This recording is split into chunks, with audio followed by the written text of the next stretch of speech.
안녕하세요.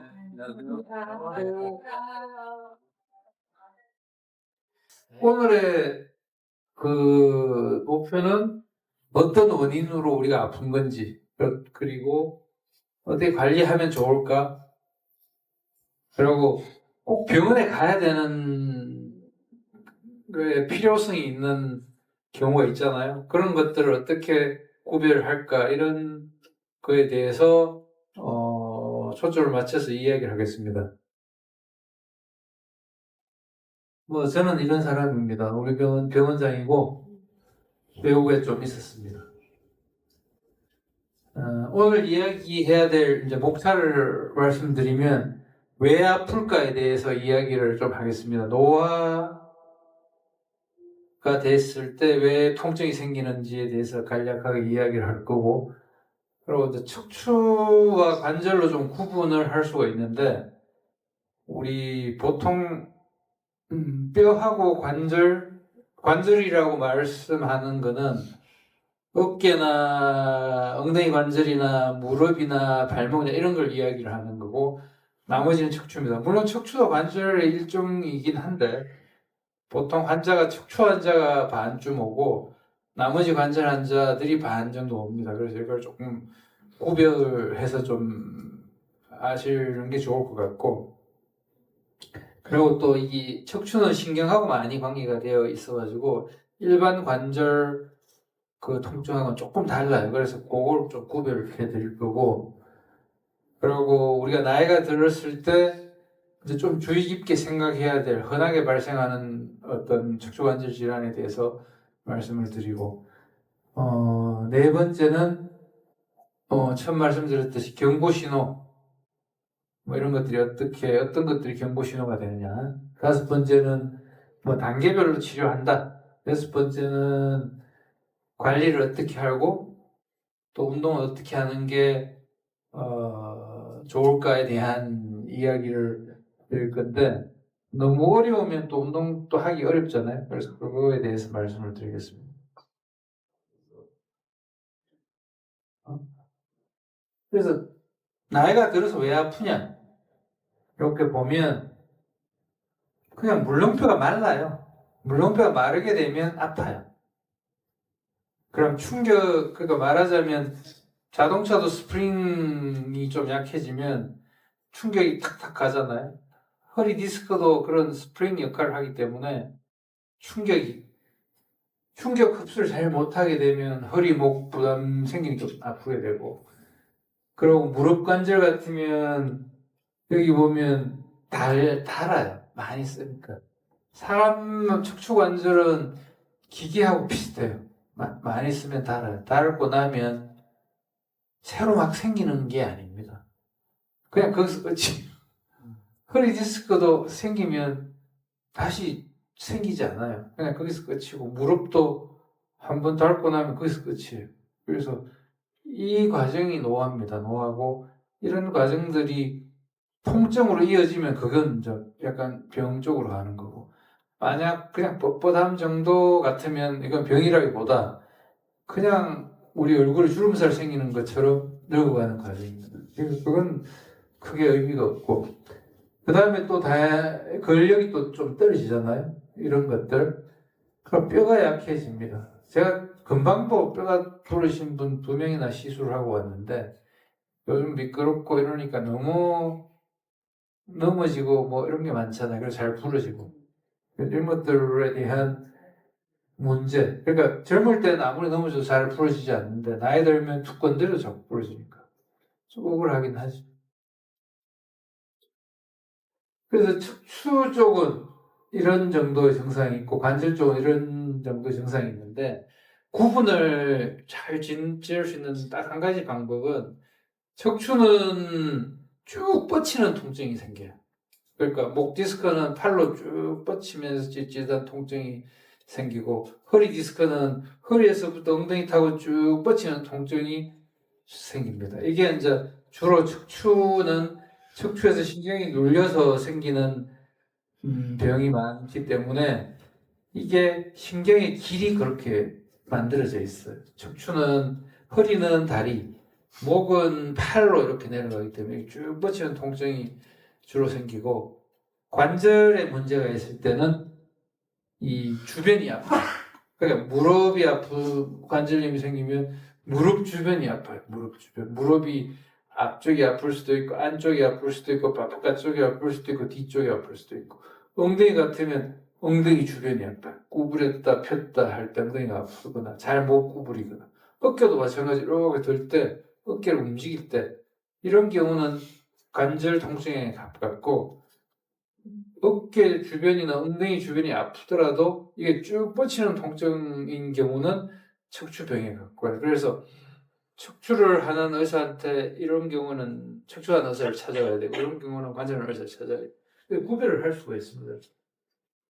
대부분 이런 양상을 띠고, 그 대표적인 질환이 한 5개 정도 있는데, 그 중에 이제 많이 들어봤잖아요. 협착증. 허리에 생기는 건데, 협착증은 그냥 신경이 이렇게 지나가는 통로가 좁아져서 생기는 병인데, 이게 굉장히 천천히 생겨요. 굉장히 천천히 생겨서 잘 몰라요. 잘 모르는데 어느 순간에 갑자기 걷는데 다리 힘이 쭉 빠진다든 이런 경우가 협착증입니다. 그리고 쉬었다 가면 또 편해지고, 그리고 잘 걷지는 못하는데 마트 같은 데 가면 뭐 끌고 이렇게 갈 때는 또 편해요. 그래서 허리를 약간 숙이면 이게 증상이 좋아지는 게 협착증이에요. 신경이 지나가는 길이 넓어지거든요. 그래서 마트에서 카트 끌고 이렇게 갈 때는 계속 잘 돌아다닐 수 있어요. 근데 이렇게 허리 펴고 이렇게 걷게 되면 잘 못 걷게 되는 게 협착증입니다. 그래서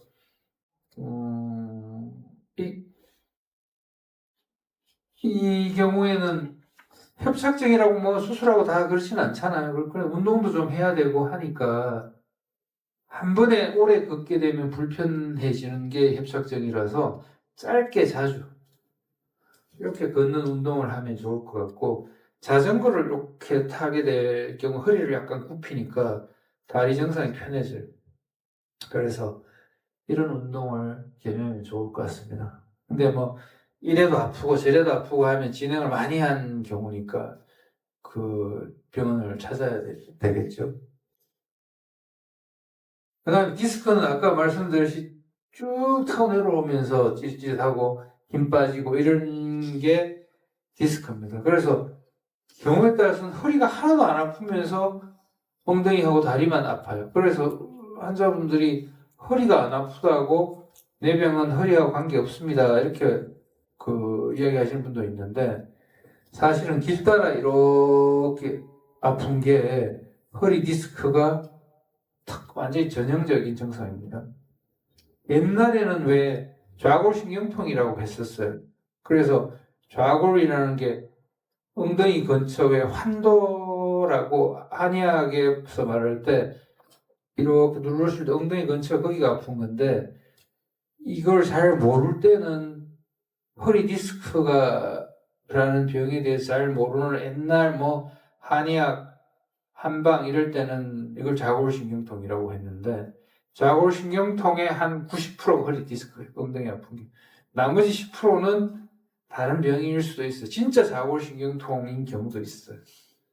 근육인 경우도 있고, 또 어떤 경우는 엉덩이 관절병인 경우도 있고, 이런 게 한 10% 정도. 그래서 이 경우는 막 운동을 좀 해야 되잖아요. 뭐 운동을 좀 해야 되는데, 보통 디스크는 숙여서 비틀 때 생겨요.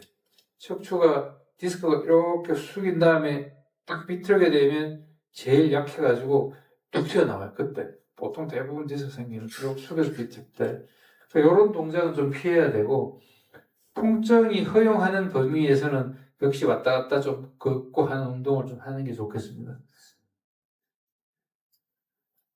그리고 이제 또 하나 흔한 게 척추에서 생길 수 있는 게 전방전이증이라는 건데, 이거는 뼈마디가 이렇게 흔들리는 거예요. 나이가 들어서 허리를 많이 쓰다 보니, 우리가 기계도 마찬가지로 오래 쓰면 나사가 느슨해져서 흔들리잖아요. 마찬가지로 척추도 흔들려요. 흔들리면서 아픈 건데, 협착증 증상 비슷한데 조금 다를 수가 있는데 이건 역시도 가만히 있거나 이렇게 허리를 젖히면 더 아파지고 숙이면 좀 나아집니다. 그래서 이거는 신경을 좀 써야 될 게 뼈 마디가 막 흔들리기 때문에 뼈를 잡아주는 인대, 근육 이런 것들을 강화시켜주는 운동을 하는 게 도움이 돼요. 그래서 코어 운동? 우리 코어 운동 아시죠?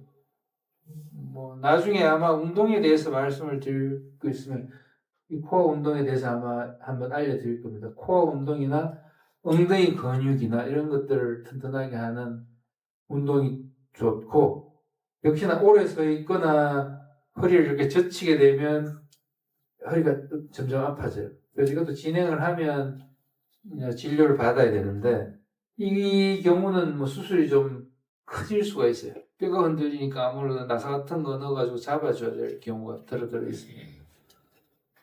그 다음에 이제 관절염인데 관절염은 아이고 잠시만 많잖아요. 어깨 대표적으로 많은 관절염이 무릎입니다. 그 다음이 어깨. 엉덩이 관절염은 아주 드물어요.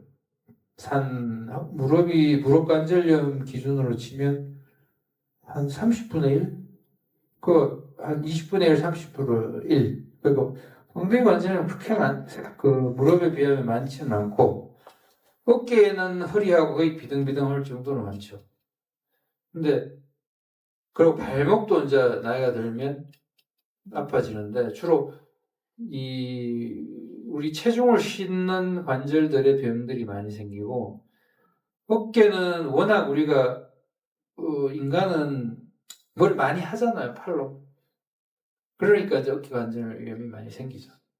근데 비슷합니다. 증상은 해당 부위가 주로 아파요. 해당 부위가 주로 아프고, 특히 무릎같이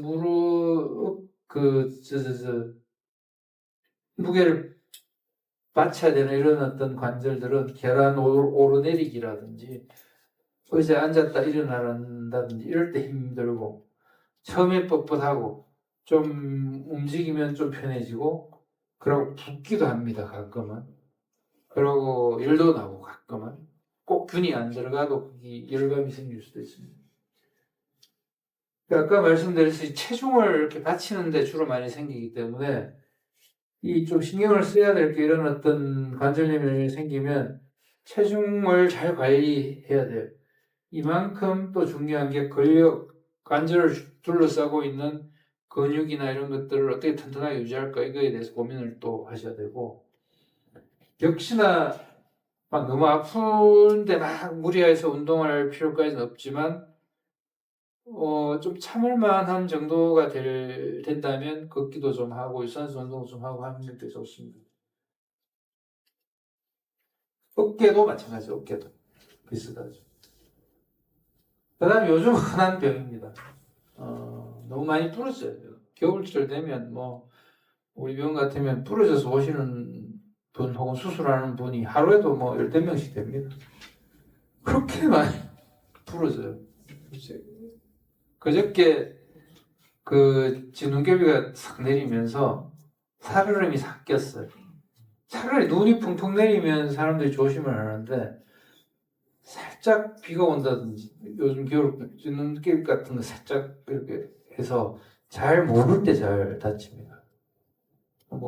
노인들은 치명적인 골절도 생깁니다. 여기 다리뼈 이렇게 고관절뼈 막 부러지고 척추뼈 부러지고 손목 이런 데 많이 부러집니다. 그래서 이거는 너무 아프니까 그냥 알 수 있죠. 근데 나이가 드신 분들은 살짝 쿵 했는데도 툭 척추 같은 게 찌부러집니다. 그래서 진짜 조심해야 되고 낙상을 예방하는 환경으로 주변을 만들면 좋겠고 역시나 근력 운동, 걷기 같은 것들이 골다공증이 막 나빠지게 하는 걸 방지를 합니다. 이런 거 신경 써야 되고